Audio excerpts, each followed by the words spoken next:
Hello, I wanted to make this video as an introduction to ASMR for those who are new to the concept or are unfamiliar with it, or maybe are struggling to explain it to other people. I gathered some information here a while ago to present to some of my friends. I thought it would be helpful to put things into some context for anybody who was wondering where all this ASMR came from and how we got to where we are now. It's also a helpful vehicle for me to explain my content and what I do, help make sense of that to people who might be new to it and might not have any background in what's going on here. So I thought this would be a good video to have on my channel, and something that I personally find very interesting. So I hope that you also find it interesting. To start off, in this introduction to ASMR, I will tell you what ASMR stands for, and that is Autonomous Sensory Meridian Response. And so autonomous, meaning it happens on its own, kind of spontaneously. And then, it's a reaction. It's this automatic reaction, basically. And then sensory, meaning it affects the senses. You get a physical sensation when you hear certain sounds. Then meridian is referring to the region that most people feel the ASMR sensation, and that would be down the back of the spine, so sort of the middle, or on the head, the back of the head. And then response, it's a response from your body. So that is ASMR, Autonomous Sensory Meridian Response. Okay, so you have the acronym, but what does that actually mean when you put it all together? A quick definition of ASMR is that it is a tingling sensation that occurs as a response to sensory stimuli, typically a particular type of sound. But on my channel, I also do a lot of visual ASMR, so sometimes visuals can trigger people. I find that is a little bit less common, but that is still sometimes a trigger for people, including myself. And if you don't experience the ASMR feeling, I do have a few metaphors or analogies to kind of explain what ASMR feels like. I've used some of them on my channel before, one of them being if you use one of those head massagers with the metal prongs, that can kind of mimic the physical sensation that people feel on their head from ASMR.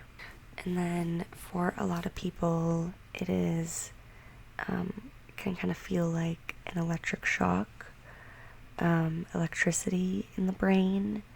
It feels like a little ball of light, perhaps, or bubbles akin to champagne bubbles tickling somebody. And for a lot of people, this is a very relaxing feeling, a very meditative feeling. It tends to be something that people like and enjoy, although I know that it can also get too intense at times, and in that way maybe it becomes ticklish or uncomfortable, but other than that, it is generally a sensation that people enjoy.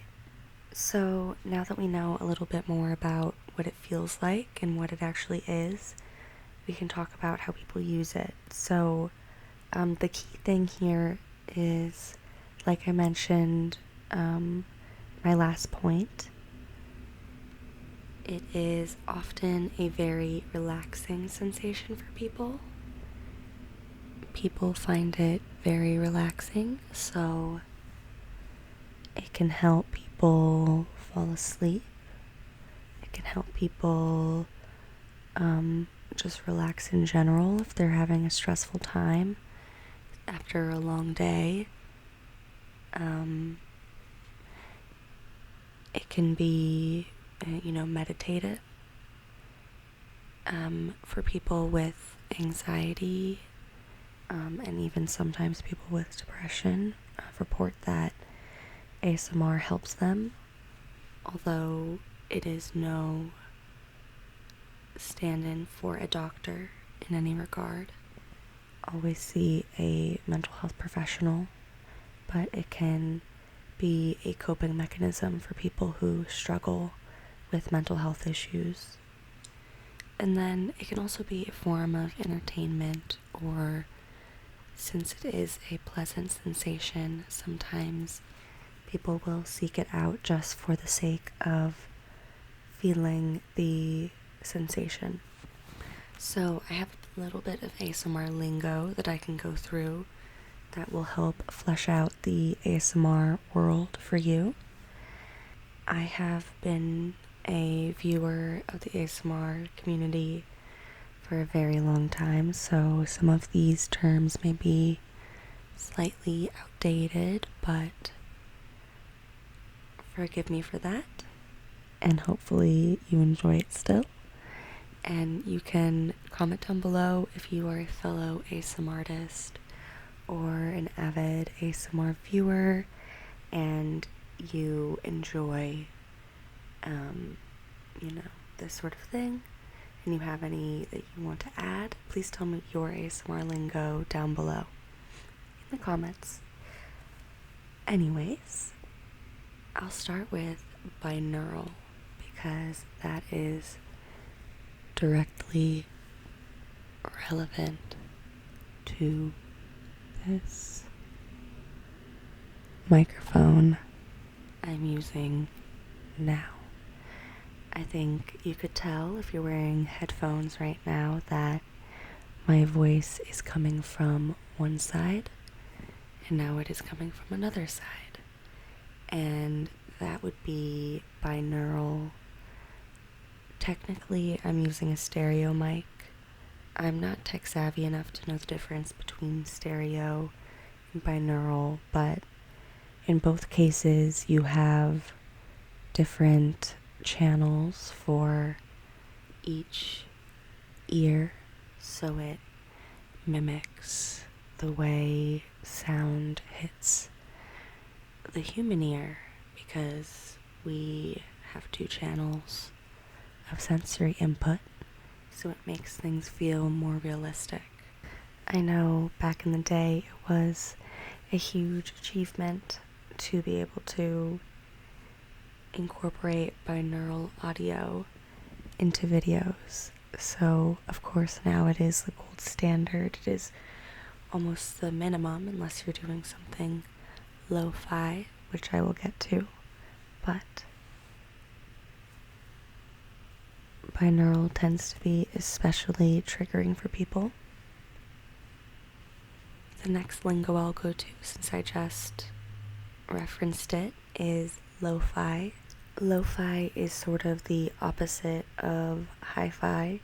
So instead of very tech-heavy, gear-heavy production on ASMR content, it goes for simpler and more old-school kind of methods. So maybe not using a binaural microphone, maybe using your webcam, maybe using your iPhone would be some lo-fi ASMR, and that can be a niche trigger for some people. And I've used the word trigger here a few times. That in ASMR lingo is actually a positive thing. So I know trigger is also a buzzword in culture, but it has a very, very different meaning for ASMR. And I know it's also a valid mental health term also very different from that. So in ASMR, a trigger is basically what it sounds like. It is any sound or stimuli, it could be something other than sound, that gives somebody the ASMR sensation, that triggers the ASMR sensation. That would be a trigger. Kind of to go along with binaural, we have 3DO. This was a big microphone trend in the earlier days of ASMR, back when binaural was newer. It is a style, a brand, but it is kind of encapsulated a style of ASMR in which ears are made of silicone, and the microphones are placed in the ears, so you have a hyper-realistic sound effect, and you can do certain triggers to the ears that mimic the sounds that would be made for the human ear, or otherwise some that are not like the human ear, but are just uniquely triggering from that setup. And that is a very popular style, or was a very popular style. I've also talked about tingles a little bit, or at least I've referenced a tingling sensation, and that is because people refer to ASMR sometimes, or the sensation that ASMR brings on, people refer to that as tingles, as a colloquial term. We have a couple other terms here that have to do with triggers or styles of ASMR videos. We have the sound assortment, which hopefully you'll see some of those on my channel. That is when an ASMR artist gathers typically a variety of objects and focuses on exploring the sort of sounds that these objects can produce. The goal is to hopefully discover new sounds that we like and get a good variety. We also have roleplay ASMR.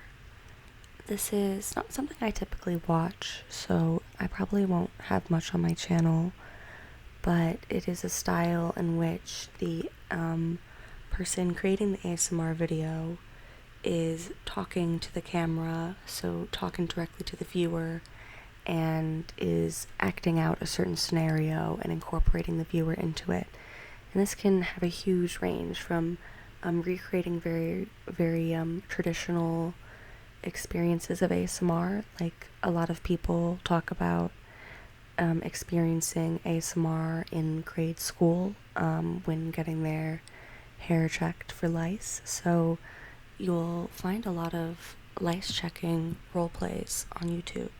So you have that sort of genre, but then some people also get incredibly creative with it and have whole fantasy worlds built in, have reoccurring characters that they use, and have, sci-fi plots, or, medieval settings, or pretty much anything, any scenario you could possibly think of, even ones that don't sound relaxing, will have a ASMR roleplay. Now, I also referenced creators of ASMR, and what I wanted to say there, but I hadn't explained the lingo yet, is that we call creators of ASMR, at least on the YouTube community, we call them ASM artists. Sort of a combination of ASMR and artists, if that wasn't clear. It is an ASM artist, and that is to kind of respect the artistry and the care that it takes to be a really good ASM artist. The greats. It's a talent, it's a skill, and it's admirable. And then I also have on here unintentional ASMR, which is you'll probably find compilations of this on YouTube as well, from movies or videos. People do the Kardashians a lot, and also food anime and things like that. and combine unintentional ASMR. This would also probably be Bob Ross. A lot of people had early ASMR experiences with Bob Ross, and that was unintentional ASMR because, as far as we know, Bob Ross didn't know that people would be experiencing his voice or his mannerisms in this way, but it had the unintentional effect of producing ASMR. I also have immunity, which is an interesting one. ASMR immunity happens to some people where you listen to a lot of ASMR, and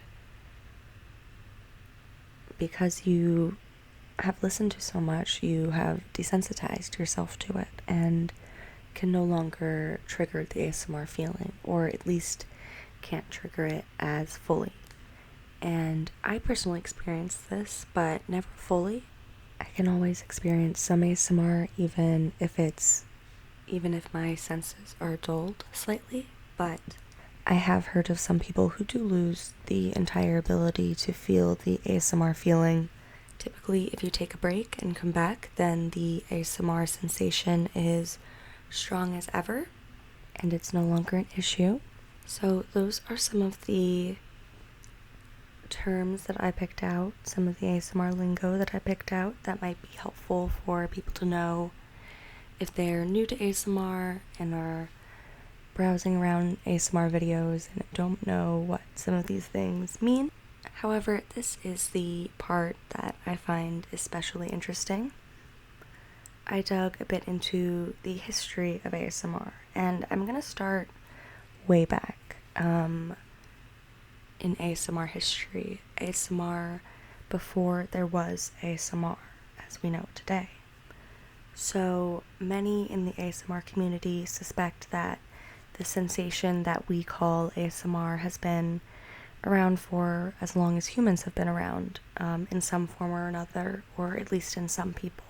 You can find this because you can sometimes find references in literature to something that sounds like what we would describe as ASMR. The example I have here is Mrs. Dalloway by Virginia Woolf. This quote says, "A nursemaid speaks to the man who is her patient, deeply, softly, like a mellow organ, but with a roughness in her voice like a grasshopper's, which rasped his spine deliciously and sent running up into his brain waves of sound," which sort of sounds like what we're describing here. Of course, it could be us projecting our experiences onto history, but it is an interesting theory nonetheless. People also cite that before there was ASMR videos or an ASMR community on YouTube, people would use ASMR, unintentional ASMR sources. So like I talked about Bob Ross, some people would listen to that to get the ASMR feeling specifically. I know personally, and I know other people who would listen to meditation videos to get the ASMR feeling. And then childhood games also seem like they are very conducive to ASMR, or seem to be mimicking or intended to elicit the ASMR feeling, such as the crack an egg on your head, let the yolk go down childhood game, or the game where you write on each other's backs. And again, this could all be coincidental, but these are all things that people cite as giving them ASMR before there were other sources of ASMR. So when did there start being an actual ASMR community? What is the inception of the ASMR community that we know today? So it really starts in 2007. There was a discussion forum where a user submitted a post describing having experienced a specific sensation since childhood, comparable to that stimulated by tracing fingers along the skin, yet often triggered by non-tactile stimuli. Replies to this post indicated that a significant number of people had experienced the same sensation, and what that person described sounds a lot like what I've been explaining to you this whole time. And a lot of people said, hey, me too. And more people started talking about this, and it started to form spin-off groups on social media sites like Facebook. That was the biggest place originally, were Facebook forums to talk about ASMR and to discuss ASMR and to talk about and give recommendations for things that gave them ASMR. So in 2009, the first intentional ASMR video was posted to YouTube by Whispering Life. This is at least the first record we have. All of this is based on the articles I found and research I was able to do, but since this is such a niche and not well understood topic, if anybody has corrections, please feel free to reach out to me. But to my understanding, the first intentional ASMR video was posted to YouTube by Whispering Life in 2009, and then following that, a community on YouTube formed that was at first called the Whisper Community. So for a while, it was the Whisper Community instead of ASMR. In 2010,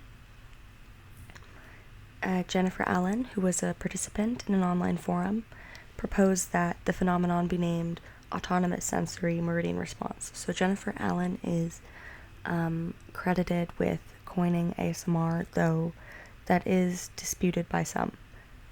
Allen chose the words intending or assuming them to have the following specific meanings: autonomous, spontaneous, self-governing or without control; sensory, pertaining to the senses or sensation; meridian, signifying a peak, climax, or point of highest development; response, referring to an experience triggered by something external or internal. So like I described earlier.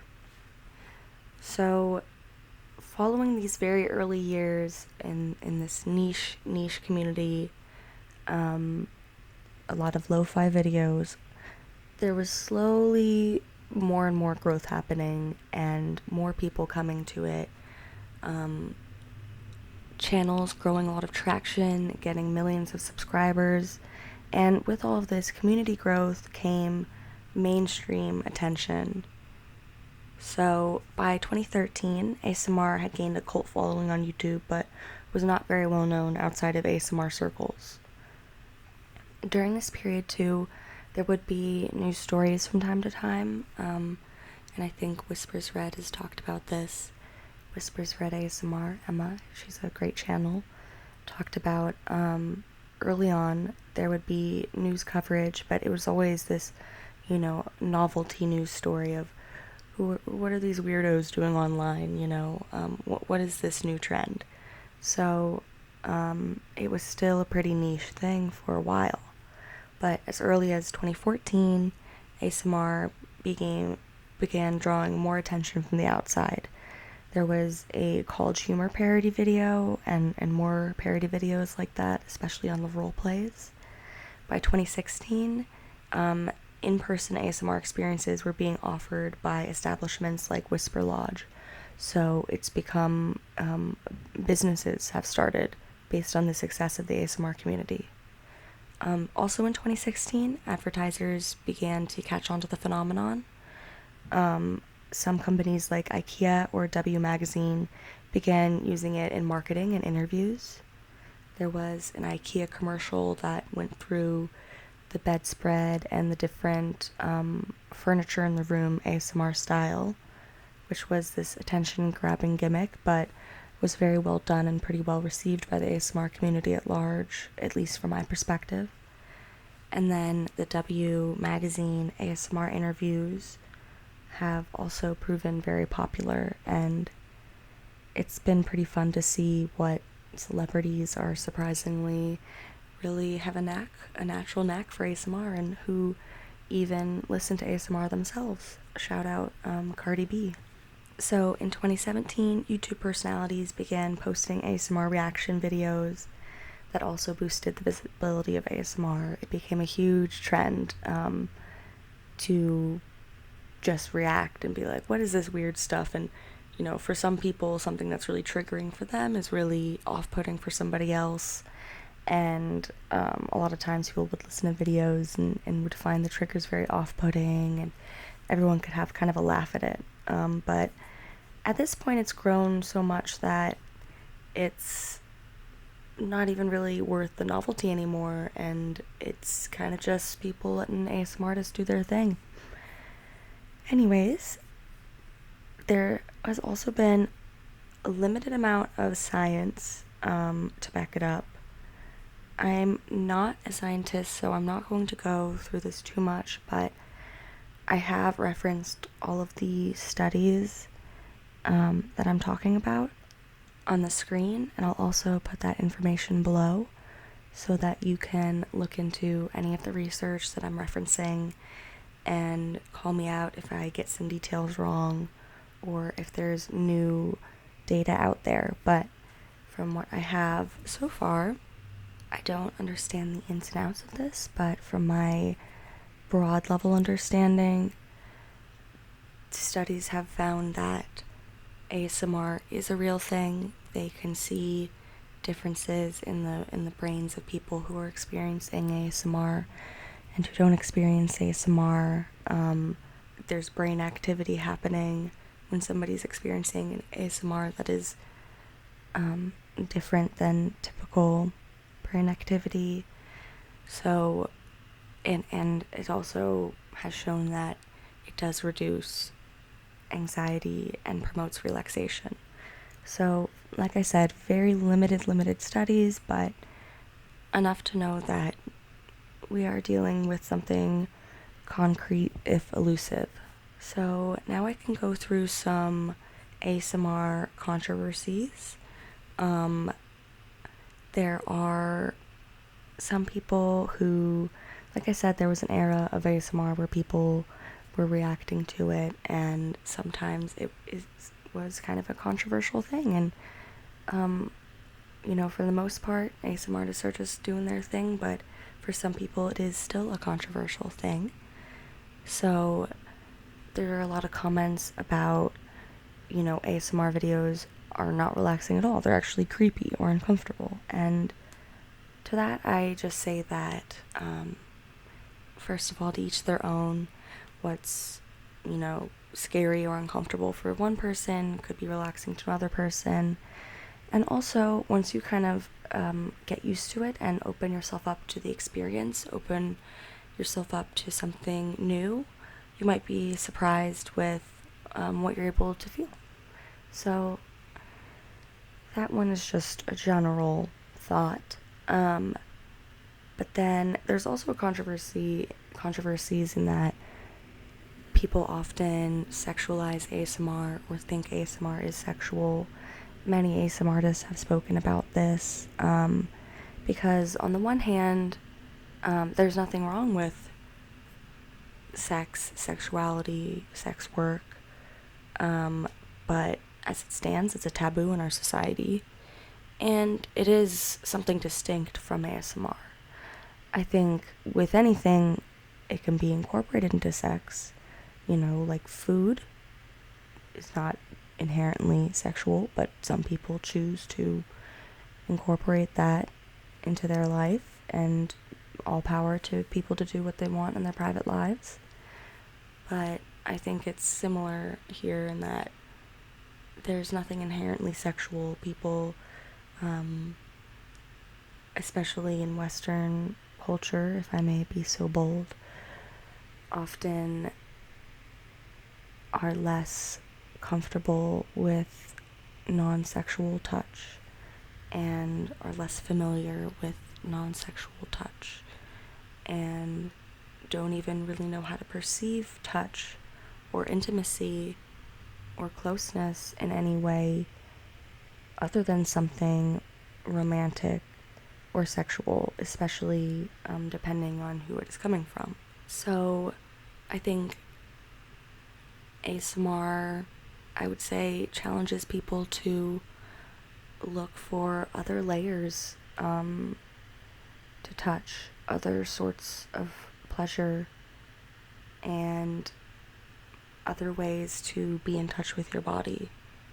And if you want to incorporate that, if some people want to, wear whatever they want in their ASMR videos, that's up to them.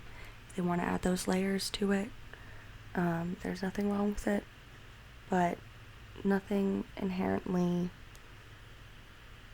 adult about ASMR. Sometimes people also will say, and this is more in the vein of the first comment, that a certain trigger is disgusting or it makes people really uncomfortable, and this is, like I said, a trigger for one person can be an anti-trigger, like a nails on the chalkboard for somebody else. So some people really like mouse sounds, and it can be really popular. Personally, I don't, but I know it's really popular for some people. And basically, a summary of all of this would be this comment that I found that says, I love ASMR, but it gets weird fast. So I also wanted to go through some popular genres if you're new to ASMR. So if you're wondering, what are my triggers? Where do I even start? Here are some things that you might want to explore. We have the classic whispering, and the origin of ASMR, the whispering community. That is a huge trigger still to this day. People love whisper videos, and you will find plenty of whisper videos on ASMR. It's these same whisper videos that some people say are creepy because it's so close and intimate, but again, I challenge you to be open-minded. What do you think of whispering? Another classic is tapping, and this is versatile because you can tap on anything. For example, sitting on my dresser here, I have a cup, and there's a huge variety of sounds you will get with this. This is my nails on the outside of the cup. Now let's try the pads of my fingers. Now let's try the top of the cup. The possibilities are endless. Now we also have crinkling. You can crinkle many items as well, and there's a wide variety of crinkling sounds as well. I have a bag here of wax beads, and it can make a little bit of crinkling sounds, so you can get a little taste of that.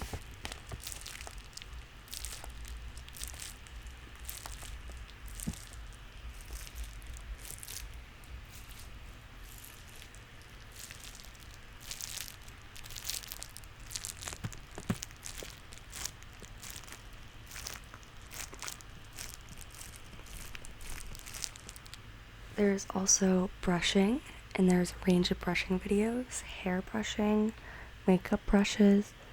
It's sort of a mix of the brushing sound and the brushing visual, especially slow brushing, that people tend to find relaxing. We have mouth sounds, which I talked about. I don't love those, but I'll do them very quickly for a little taste.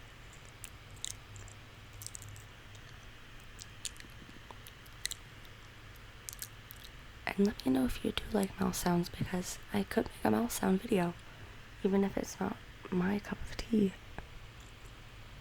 I'm realizing now that just because I don't listen to them, it's kind of fun to do.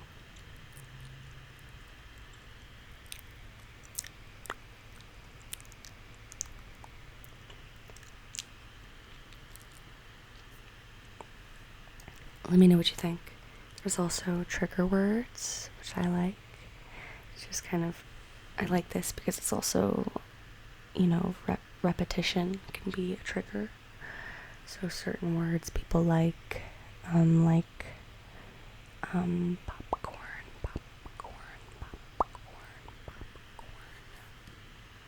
Personal attention is a very popular genre that can be in roleplay form, or just using the lens of the camera as a stand-in for somebody's face to do some realistic ASMR. There's also massage and spa roleplays, or people filming their actual massage and spa experiences. There are meditation videos, which I alluded to before. I really like those. I like combining meditation and ASMR a lot. I have talked about visual ASMR a little bit and how certain visuals and seeing things can give you the ASMR sensation. And then there is ambient ASMR. People sometimes make these soundscapes, which mimic being in a certain area and usually have like really incredible sound design. And that's also a genre of ASMR and might be a really good thing to have on in the background as you study. It's really unobtrusive and it can create some really magical things. You know, there's some Studio Ghibli ones and all sorts of things. And as I said here, there is anything else you could possibly think of. I have a list here of some popular ASMR artists and suggested listening. I'm gonna do a whole video talking about my favorite ASMR artists, so I'll talk more about that then. And then also, I'm assuming if you're on YouTube right now watching this video, you would want to consume your ASMR via YouTube, but you can get it on Spotify, any podcast apps, Apple Music. It's on TikTok. It's on everything. So the ASMR possibilities are endless. I really hope that you found this introduction to ASMR interesting and informative if you're new to ASMR and are open-minded about it. And if you are an ASMR consumer, if you already know all this stuff, I hope that it was still relaxing for you. I did this one all soft-spoken, mostly, because I find that is usually less jarring for people who are new to ASMR. But I'm happy to do more whispering in the future, and in future videos you can probably expect a mixture of soft-spoken and whispering. So I hope that this was relaxing. I hope that you'll check out the rest of my channel, see what I have to offer, comment your thoughts, subscribe if you're into it, and have a lovely, lovely night.